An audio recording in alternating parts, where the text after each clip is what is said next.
ఇవాళ మన జాతులకు అన్యాయం జరుగుతూ ఉంటే, మన బీసీలకు అన్యాయం జరుగుతుంటే, యువ రక్తం నెత్తురు సలసల మసులుతూ ఉంటే, ఇంత ఆవేదన మధ్య కూడా మనల్ని అడ్డుకోవాలని చూస్తూ ఉన్నారు కదా ఈ కాంగ్రెస్ పార్టీ.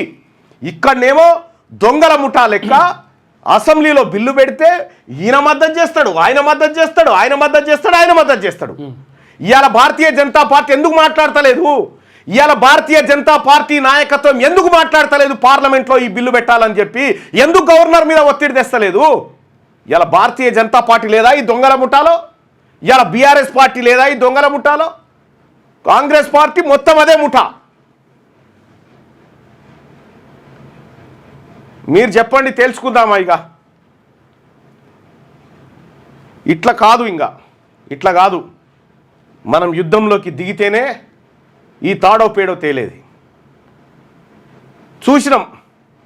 అయ్యా మా బుక్క మమ్మల్ని తిననీర్రా, మీ కంచం అడుగుతలేమురా, మీ దాంట్లోకి పొత్తు అడుగుతలేము, మీ బువ్వ అడుగుతలేము, మా పేద బిడ్డల కడుపు గాలిన బిడ్డలకు కడుపు నిండా ఒక ముద్ద పెట్టుకుంటాం రా అంటే నీకు ఇయ్యను పో అని చెప్పి 78 సంవత్సరాల నుంచి మన ఉసురు పుచ్చుకుంటా ఉన్నారు కదా వీళ్ళు. మరి ఇప్పుడు ఏం చేద్దాం చెప్పండి? తేల్చుకోవాల్సిందే ప్రజలారా. మళ్ళా జన్మ లేదు.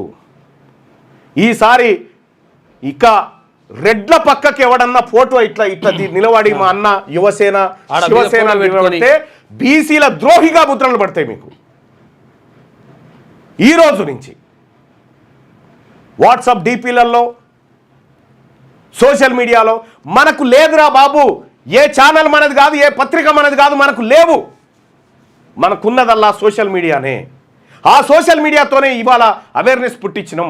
ఇంత అవేర్నెస్ పుట్టిన తర్వాత కూడా మీరు బీసీలు ఏం బీక్కుంటారో పీక్కోరు, మేము కోట్ల కేసేసి అడ్డుకుంటామని చెప్పి ఇద్దరు పోయి కోట్ల కేసేసారంటే దీన్ని ఏమందాం? చెప్పురి.